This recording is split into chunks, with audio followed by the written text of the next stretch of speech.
एक छोटे से गांव में जहां हरी भरी खेतियां और सादगी भरा जीवन था, वहां रहता था एक गरीब किसान सुरेश। उसकी जिंदगी मेहनत और संघर्षों से भरी थी। उसकी पत्नी राधा उसकी इकलौती बेटी सावित्री को जन्म देते ही भगवान को प्यारी हो गई थी। सुरेश ने अपनी बेटी को माँ की कमी कभी महसूस नहीं होने दी, पर गरीबी और दुखों ने उसका पीछा कभी नहीं छोड़ा। बाबा, माँ कहाँ है? मेरी गांव की सारी सहेलियां अपनी माँ के साथ हंसती खेलती हैं। मुझे भी तो माँ चाहिए। वो कब आएगी बाबा? क्या वो सचमुच कभी नहीं आएगी? बेटी, तेरी माँ तो भगवान के पास चली गई है। वो ऊपर आसमान में तारों के बीच बैठी है, हमें हर पल देख रही है। तुझे वो बहुत प्यार करती है, पर अब वो सिर्फ तारों की भाषा में बात करती है। तू उदास मत हो मेरी प्यारी बेटी, तेरा बाबा है ना तेरे साथ, जो तुझे कभी अकेला नहीं छोड़ेगा। पर बाबा, माँ की गोद में सिर रखकर सोने का कितना मन करता है। गांव की दूसरी बच्चियों को देखती हूँ तो दिल में एक जिज्ञासा सी उठती है, क्या भगवान उसे कभी वापस नहीं भेजेंगे? मैं उनसे रोज प्रार्थना करूंगी, बाबा, कि वो मेरी माँ को लौटा दें। मेरी लाडली, भगवान जो करते हैं हमारे भले के लिए करते हैं। तेरी माँ अब तुझे आसमान से देखती है, तुझे हर पल आशीर्वाद देती है। तू बस मेरी प्यारी बेटी बनकर हंसती खेलती रह, बाकी सब मैं और भगवान जी देख लेंगे।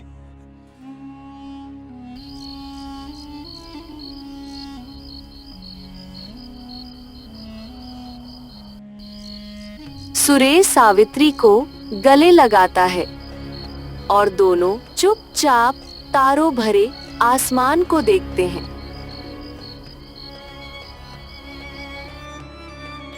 दिन गुजरते गए। सावित्री अब 20 साल की हो चुकी थी। वह सुंदर, समझदार और मेहनती थी। सुरेश की गरीबी और बढ़ गई।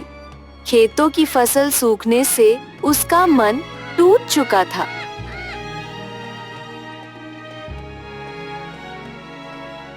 एक दिन सावित्री नदी किनारे पानी भरने जा रही थी। बोला, ये लड़की तो सावित्री है ना, सुरेश की बेटी। देख, इसकी सुंदरता तो ऐसी है मानो चांद धरती पर उतर आया हो। मैं इसे अपनी हवेली की रानी बनाऊंगा, चाहे जो हो जाए। जा सुरेश को खबर भेज कि मंगल सेठ उसकी बेटी से शादी करना चाहता है। सेठ जी, पर सुरेश तो बड़ा जिद्दी आदमी है, और आपकी उम्र, मतलब सावित्री तो अभी जवान है, और आप तो उससे कहीं बड़े हैं। क्या वो आपकी बात मानेगा? चुप बोला। मेरी उम्र का हिसाब लगाने वाला तू कौन होता है? मेरे पास धन है, रसूख है, और इस गांव में मेरी मर्जी के बिना पत्ता भी नहीं हिलता। सुरेश मना नहीं करेगा, और अगर उसने मना किया तो मैं उसे ऐसा सबक सिखाऊंगा कि वो खुद अपनी बेटी को मेरे पास लाएगा। ठीक है सेठ जी, मैं आज ही सुरेश से बात करता हूँ। लेकिन अगर उसने आपकी बात नहीं मानी तो फिर क्या करेंगे? फिर मैं उसके गरीब होने का फायदा उठाऊंगा। बोला, उसकी फसल सूख चुकी है, अब वो मेरे पास कर्ज मांगने आएगा, तब मैं उसकी बेटी को कर्ज के बदले मांग लूंगा। जा अभी खबर भेज। भोला सिर झुकाए चला जाता है। मंगल सेठ सावित्री को दूर से देखता रहता है। उसकी आंखों में लालच की चमक साफ दिख रही थी। सुरेश के घर पर भोला मंगल सेठ का संदेश लेकर पहुंचता है। सुरेश, सेठ जी ने तुम्हारी बेटी सावित्री को बहुत पसंद किया है। वो उससे शादी करना चाहते हैं। अगर तुम हाँ कर दो तो तुम्हारी सारी गरीबी दूर हो जाएगी। सेठ जी तुम्हें ढेर सारा धन देंगे। तुम्हारा कर्जा भी खत्म हो जाएगा। ये क्या बकवास है भोला। मंगल सेठ की उम्र 60 साल है और मेरी सावित्री बस 20 की है। उसे शर्म नहीं आती ऐसी बात करने में? वो उसकी बेटी समान है और मैं उसकी इज्जत को कभी नहीं बेचूंगा। सुरेश, जरा सोच लो। सेठ जी को मना करने की भारी कीमत चुकानी पड़ सकती है। वो गांव के मालिक है। तुम्हारी फसल, तुम्हारा खेत, सब उनके कर्ज में डूबा है। अगर तुमने उनकी बात नहीं मानी तो वो तुम्हें बर्बाद कर देंगे। मुझे अपनी बेटी की इज्जत सबसे प्यारी है भोला।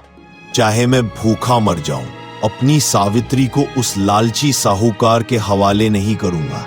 जा, उसे बोल दे कि सुरेश ने साफ मना कर दिया। भोला निराश होकर चला जाता है। सावित्री भी काम खत्म करके घर लौटती है। उसके हाथों में मिट्टी लगी थी और चेहरा थकान से भरा था, लेकिन उसकी आंखों में अपने बाबा के लिए वही प्यार और चिंता है। वह सुरेश को आंगन में उदास खड़ा देखती है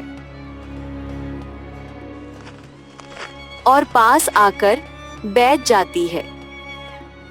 बाबा, आप इतने उदास क्यों हैं? मैंने देखा भोला यहाँ आया था। क्या बात है, कोई जरूरी काम था क्या?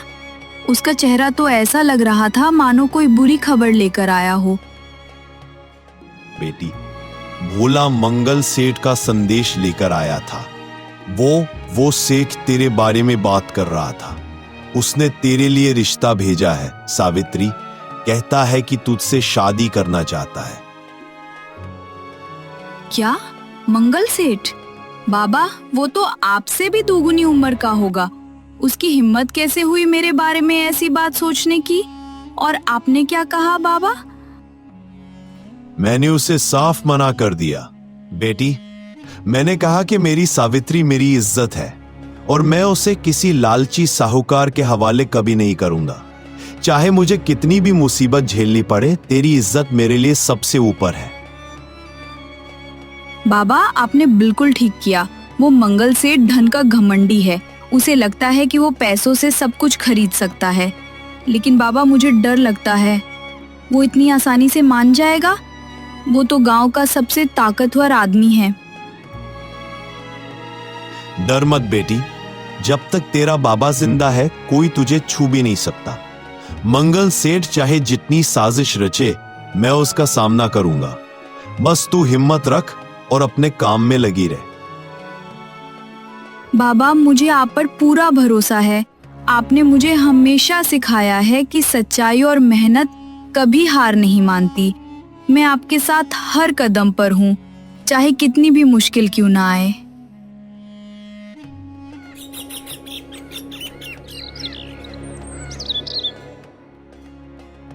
सुरेश अपनी बेटी की बात सुनकर थोड़ा सुकून महसूस करता है, लेकिन उसके मन में चिंता की लकीरें गहरी हो रही थी। वह जानता था कि मंगल सेठ आसानी से हार नहीं मानेगा। उधर खेतों की हालत दिन ब दिन और खराब हो रही थी। सूखे की मार ने फसल को पूरी तरह बर्बाद कर दिया था। सुरेश के पास अब सावित्री के लिए 2 वक्त की रोटी जुटाना भी मुश्किल हो रहा था। एक शाम जब सावित्री खेत से लौटकर घर आई, तो उसने देखा कि सुरेश चुपचाप आंगन में बैठा था। उसका चेहरा लाचारी से भरा हुआ था। बाबा, आज आपने कुछ खाया भी है या नहीं? मैंने देखा रसोई में तो कुछ भी नहीं बचा। आप ऐसे चुप क्यों बैठे हैं? मुझे कुछ तो बताइए। बेटी, मैं क्या बताऊं, इस बार सूखे ने सब कुछ छीन लिया। खेत सूख गए, अनाज का एक दाना भी नहीं बचा। मैं अब तेरे लिए 2 वक्त की रोटी भी नहीं जुटा पा रहा। शायद मुझे मंगल सेठ के पास जाना पड़े। मंगल सेठ के पास? बाबा नहीं, आप उस आदमी के पास नहीं जाएंगे।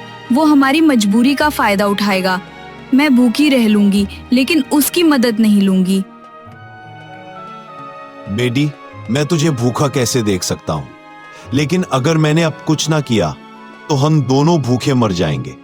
मैं मंगल सेठ से सिर्फ थोड़ा सा कर्ज मांगूंगा और मेहनत करके उसे चुका दूंगा। मैं उसकी कोई शर्त नहीं मानूंगा, ये मेरा वादा है। बाबा, अगर आपको जाना ही है तो ठीक है, लेकिन उस सेठ को साफ साफ बता देना कि मेरी इज्जत पर कोई आंच नहीं आएगी। और बाबा, मैं भी मेहनत करूंगी। हम मिलकर इस मुसीबत से निकल जाएंगे। बस आप हिम्मत मत हारिए। सुरेश अपनी बेटी की बातों से थोड़ा हौसला पाता है, लेकिन उसका मन भारी था। वह जानता था कि मंगल सेठ के पास जाना आसान नहीं होगा। फिर भी सावित्री की भूख और घर की हालत को देखकर उसका दिल टूट रहा था।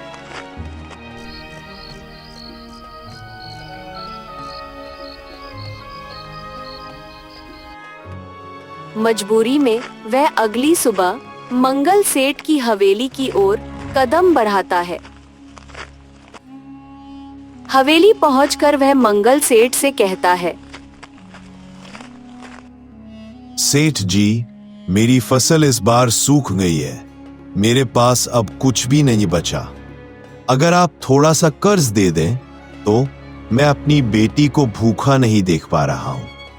मैं मेहनत करके धीरे धीरे आपका कर्ज चुका दूंगा, ये मेरा वादा है। अरे सुरेश, कर्ज तो मैं तुझे दे दूंगा, लेकिन हर चीज की कीमत होती है। अपनी बेटी सावित्री का हाथ मुझे दे दे। मैं तेरी सारी तकलीफें एक पल में दूर कर दूंगा। तेरा कर्ज माफ और ऊपर से धन दौलत भी। बोल, क्या कहता है? सेठ, तुम्हें मेरी मजबूरी का फायदा उठाने की आदत है। मेरी सावित्री मेरी इज्जत है। मैं उसे तुम जैसे लालची के हवाले कभी नहीं करूंगा। तुम्हारा कर्ज मुझे नहीं चाहिए। मैं अपनी बेटी को भूखा देख लूंगा पर उसकी इज्जत नहीं बेचूंगा। ठीक है सुरेश, जैसी तेरी मर्जी। पर यह याद रख, इस गांव में मेरे बिना तेरा गुजारा नहीं होगा।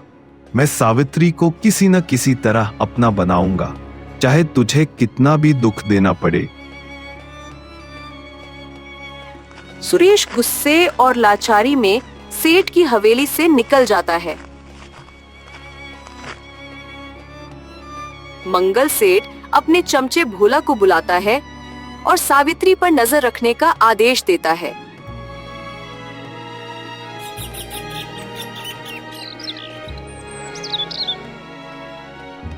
गांव में एक दिन शहर से एक नौजवान अर्जुन आता है। वो खेती की नई तकनीकों का अध्ययन करने और किसानों की मदद करने के लिए आया था।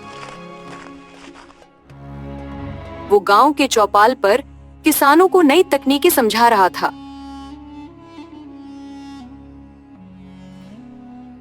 सावित्री वहां अपने पिता के साथ मौजूद थी। भाइयों, ये नई तकनीकें आपकी फसल के उत्पादन को दोगुना कर सकती है। पानी का सही इस्तेमाल, अच्छी किस्म के बीज और थोड़ा सा वैज्ञानिक तरीका, बस इतना ही चाहिए। मैं आपके साथ मिलकर खेतों में काम करूंगा ताकि आप खुद देख सके कि ये सब कैसे काम करता है। मेरी कोशिश यही है कि आप सबकी मेहनत रंग लाए। बेटा, तुम शहर से आए हो, फिर भी हम गांव वालों की इतनी चिंता करते हो। ये नई तकनीकें सचमुच हमारी मदद करेंगी। मेरी फसल इस बार सूख गई है, अब मैं क्या करूं? मेरी बेटी और मेरे पास 2 वक्त की रोटी भी मुश्किल से जुट रही है। चाचा, हिम्मत मत हारिए। मैं आपके खेतों को देखूंगा, मिट्टी और पानी का सही इस्तेमाल करेंगे तो अगली फसल जरूर अच्छी होगी। मैं आपके साथ कंधे से कंधा मिलाकर काम करूंगा और कोई पैसा भी नहीं लूंगा। बस आप मुझे थोड़ा समय दीजिए और मेरा भरोसा कीजिए। आप बहुत अच्छे इंसान हैं। गांव में कोई हमारी इतनी परवाह नहीं करता। क्या आप सचमुच हमारे खेतों को फिर से हरा भरा कर देंगे? आपकी बातों से तो लगता है कि आप जादूगर हैं। अर्जुन की नजर सावित्री पर पड़ती है। उसकी सादगी और मासूमियत उसे छू जाती है। वो मुस्कुराता है और सावित्री को देखकर हल्का सा सिर हिलाता है। कुछ दिन बाद अर्जुन सुरेश के खेतों में काम शुरू करता है। सावित्री भी खेतों में अपने पिता की मदद करती है। एक दिन जब सावित्री पानी लेकर खेत में आती है तो आप दिन भर खेत में इतनी मेहनत करते हैं, धूप में पसीना बहाते हैं। थोड़ा आराम भी कर लिया कीजिए, नहीं तो आप बीमार पड़ जाएंगे। अरे सावित्री, ये मेहनत तो मेरे लिए खुशी का काम है। तुम्हारे बाबा के चेहरे पर अगर एक मुस्कान आ जाए तो मेरी सारी मेहनत सार्थक हो जाएगी। वैसे तुम भी तो दिन भर खेतों में मेहनत करती हो, कभी अपने लिए, अपने मन की खुशी के लिए समय निकालती हो या नहीं? समय? मेरे तो बाबा और ये खेत ही मेरी दुनिया है। मेरी माँ नहीं है तो बाबा के लिए मुझे सब कुछ करना पड़ता है, लेकिन मुझे कोई शिकायत नहीं है। बाबा की खुशी ही मेरी खुशी है। बस उनकी चिंता मुझे हर पल सताती है। सावित्री, तुम सचमुच एक अनमोल बेटी हो। तुम्हारे बाबा बहुत भाग्यशाली हैं कि तुम जैसी बेटी उनके पास है। और अब मैं हूं ना, तुम्हारी और तुम्हारे बाबा की हर चिंता मैं अपनी समझूंगा। सावित्री शर्मा जाती है। मंगल सेठ को सावित्री और अर्जुन की नजदीकियों की खबर मिलती है। वो गुस्से में आग बबूला हो जाता है। ये शहर का लड़का कौन है जो सावित्री के आसपास मंडरा रहा है? मैंने कहा था ना, सावित्री मेरी होगी और सिर्फ मेरी। इस अर्जुन ने मेरे रास्ते में आने की हिम्मत कैसे की? अब मुझे आखिरी दांव खेलना होगा। सेठ जी, ये अर्जुन शहर से आया है और गांव वालों को खेती की नई बातें सिखा रहा है। लोग उसकी बहुत इज्जत करते हैं, उसका मान रखते हैं। अब हम क्या करें? सुरेश को मेरे पास बुलाओ। मैं उसकी गरीबी का ऐसा जाल बुनूंगा कि वो खुद अपनी बेटी को मेरे पास लेकर आएगा। और इस अर्जुन को गांव से भगाने का इंतजाम करो, चाहे जो करना पड़े। सेठ जी, गांव वाले अर्जुन को बहुत मानते हैं। अगर हम उसके खिलाफ कुछ करेंगे तो लोग बगावत कर सकते हैं। फिर आपका रसूख भी कमजोर पड़ सकता है। बगावत? भोला, तू अभी बच्चा है। मैं इस गांव का सेठ हूं। मेरे पास ऐसी चाल है कि न अर्जुन बचेगा न सुरेश की इज्जत। जा, गांव के कुछ बदमाशों को बुला। उन्हें बोल कि अर्जुन के खेतों में रात को आग लगा दे। और हाँ, ये बात गांव में फैला दे कि ये सब सुरेश ने अपने खेतों को बेचने से बचाने के लिए किया, ताकि लोग उस पर थूकें और उसे गांव से निकाल दें। फिर सावित्री मेरे पास आएगी बिना किसी रुकावट के। सेठ जी, ये तो बहुत बड़ा खतरा है। अगर गांव वालों को सच पता चल गया तो वो हमें नहीं छोड़ेंगे। तू मेरी चाल को कम मत समझ बोला। सब कुछ चुपके से होगा और सारा इल्जाम सुरेश और अर्जुन पर जाएगा। जा, मेरे आदेश का पालन कर। भोला डरते डरते मंगल सेठ की बात मान लेता है।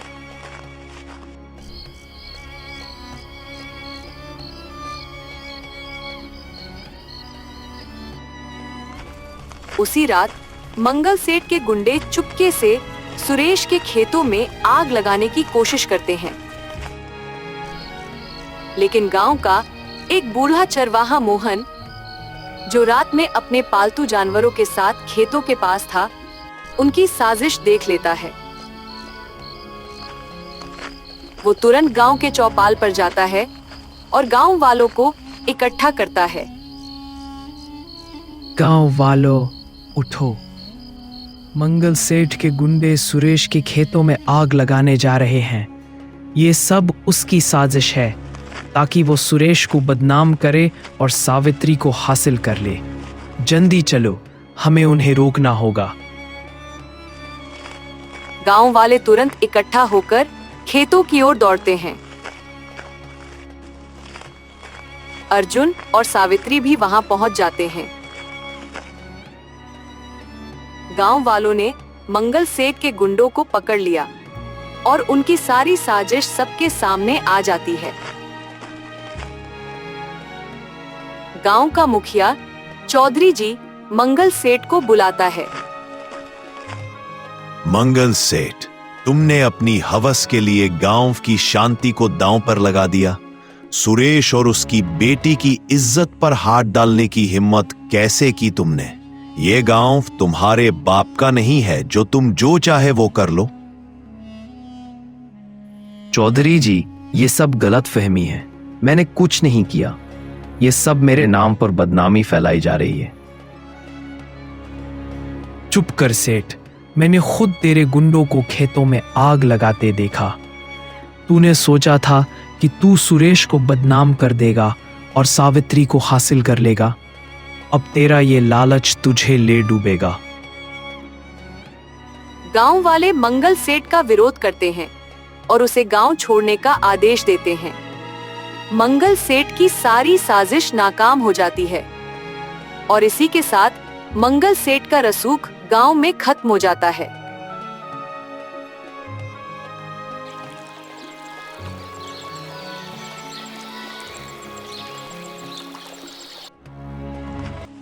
एक दिन अर्जुन और सावित्री खेत में काम कर रहे होते हैं। अर्जुन सावित्री से अपने दिल की बात कहने का फैसला करता है। सावित्री, मैं तुमसे कुछ बहुत जरूरी बात कहना चाहता हूँ। तुम्हारी सादगी, तुम्हारा अपने बाबा के लिए प्यार, तुम्हारी मेहनत, सब कुछ मुझे बहुत अच्छा लगता है। मैं तुमसे सच्चे दिल से प्रेम करता हूँ। क्या तुम मेरे साथ अपनी जिंदगी बिताना चाहोगी? अर्जुन, तुमने मेरे और मेरे बाबा के लिए इतना कुछ किया है। तुम्हारी बातें, तुम्हारा स्वभाव सब मुझे बहुत पसंद है। मैं भी तुम्हें दिल से चाहती हूँ, लेकिन मेरे बाबा की इज्जत मेरे लिए सबसे ऊपर है। अगर वो इस रिश्ते के लिए राजी होंगे तो ही मैं तुम्हारे साथ हर कदम पर चलूंगी। सावित्री, मैं तुम्हारे बाबा से बात करूंगा और उन्हें यकीन दिलाऊंगा कि मैं तुम्हें हमेशा खुश रखूंगा। मैं वादा करता हूँ, न तुम्हें और न ही तुम्हारे बाबा को कभी कोई दुख होगा। तुम मेरी ताकत हो, सावित्री। अर्जुन, तुमने मुझे वो खुशी दी है जो मैंने कभी सोची भी नहीं थी। तुम्हारे साथ मैं हर सुख दुख में रहूंगी और तुम्हारा हर कदम पर साथ दूंगी। सुरेश को जब इस बात का पता चलता है, वो अर्जुन की सच्चाई और सावित्री की खुशी देखकर बहुत प्रसन्न होता है। वो दोनों की शादी के लिए राजी हो जाता है। गांव में सावित्री और अर्जुन की शादी धूमधाम से होती है। अर्जुन की तकनीकों से सुरेश के खेत फिर से हरे भरे हो जाते हैं। मंगल सेठ की साजिशें नाकाम हो चुकी थी और गांव वाले उसका बहिष्कार कर देते हैं। बेटा अर्जुन, तुमने मेरी बेटी को नई जिंदगी दी और मेरे खेतों को फिर से हरा भरा कर दिया। मैं तुम दोनों को दिल से आशीर्वाद देता हूं। मेरी सावित्री अब तुम्हारे साथ सुखी रहेगी और मुझे इससे ज्यादा कुछ नहीं चाहिए। बाबा, आपने मुझे हमेशा इतना प्यार दिया, मेरी हर जरूरत पूरी की। अब अर्जुन के साथ मैं आपकी हर चिंता दूर करूंगी और आपको हमेशा खुश रखूंगी। आपने मुझे अपनी बेटी सौंपी, ये मेरा सबसे बड़ा सम्मान है। मैं वादा करता हूँ, सावित्री और आपको हमेशा खुश रखूंगा और मैं कभी आपका भरोसा नहीं तोड़ूंगा। सुरेश, आज तूने साबित कर दिया कि गरीब की इज्जत ही उसका सबसे बड़ा धन है। सावित्री और अर्जुन, तुम दोनों इस गांव की मिसाल हो। तुम्हारी जोड़ी को देखकर लगता है कि सच्चाई और मेहनत हमेशा जीतती है। सभी गांव वाले मिलकर खुशी मनाते हैं। सावित्री और अर्जुन एक नई जिंदगी की शुरुआत करते हैं और सुरेश की आंखों में अपनी बेटी की खुशी देखकर सुकून के आंसू चमकते हैं। Yeah.